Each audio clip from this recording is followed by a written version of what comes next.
ഒരു ഞാൻ കിഴക്കാച്ചിയെന്ന് പറഞ്ഞൊരു പടത്തിന്. അപ്പൊ കടലിന്റെ പക്കത്ത് വൈകുന്നേരം നേരത്തെ ഇങ്ങനെ വെറുതെ ഇരിക്കുമ്പോ കടലിന്റെ പക്കത്ത് വന്നു.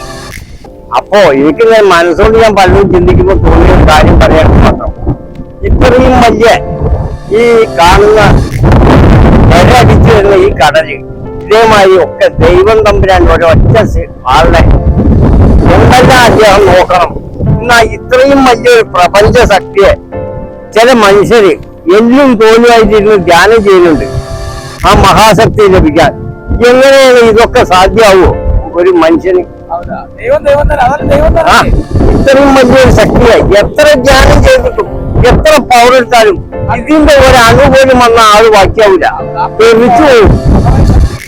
ഈ കാണുന്ന പ്രപഞ്ചത്തിന്റെ ഈ കടലൊക്കെ വരുമ്പോ ഇതിനൊക്കെ നിയന്ത്രിക്കുന്ന ഒരു ശക്തിയല്ലേ, ഇതിനൊരു ജീവസുകളെ എല്ലാം ഈ ശക്തിയെ ഒരു മനുഷ്യനിലേക്ക് ആവാഹിക്കാൻ ഒരാൾക്കും സാധ്യമല്ലാത്ത കാര്യം. മനുഷ്യനെ മരിച്ചു കഴിഞ്ഞാൽ അക്കരല്ലോ കടലില്, അതേമാതിരിയാണ് കരല്. പിന്നെ എന്തെന്നുള്ളത് നമുക്ക് ആർക്കും അറിയില്ല. രമണ മഹർഷിക്ക് വരെ അറിയില്ല.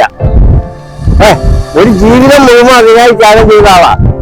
എന്ത് മരിച്ചു കഴിഞ്ഞാലും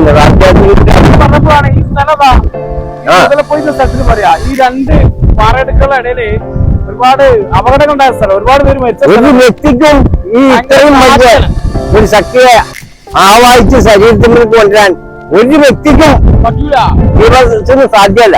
കാരണം അതിന്റെ വോൾട്ടേജ് അത്രയും. കാരണം ഇതൊക്കെ കണ്ടപ്പോൾ മനസ്സിലാവില്ലത്. കാറ്റിനെത്തന്നെ കടന്നു നിർത്താൻ പറ്റുമോ? ഈ കടലിന്റെ കരയില്ലെങ്കിൽ ഭൂമിയിൽ ഒരു മനുഷ്യൻ ശ്വാസം വിടാൻ സാധ്യമല്ല. കാരണം ഇതൊന്നാണ് കാറ്റ് ഉത്ഭവിക്കുന്നത്. ആവശ്യമില്ലാത്ത ഈ കാക്കടക്കം ഭൂമിയിൽ ആവശ്യമുള്ള സാധനങ്ങളാണ്. ഇങ്ങനെ ഈ കാക്കടക്കം ഏത് ജീവിയെ ഭൂമിയിൽ വൃത്തിയാക്കുന്നുണ്ടോ? ഓരോ പൊരിക്കൊണ്ട് വൃത്തിയാക്കി അവരുടെ ജോലി അതാണ്. ഇത്രയും വലിയൊരു പ്രപഞ്ച ശക്തിയെ എങ്ങനെ ഒരു മനുഷ്യനിൽ കിട്ടുന്നുള്ള ഞാൻ ചിന്തിക്കുന്നത് ഒരിക്കലും സാധ്യമല്ല. സമയം കളഞ്ഞ് എന്നും ബോധ്യമായി ഇങ്ങനെ ഇരിക്കാനല്ലാതെ പെട്ടെന്ന് നടക്കുന്ന കാര്യമേ അല്ല.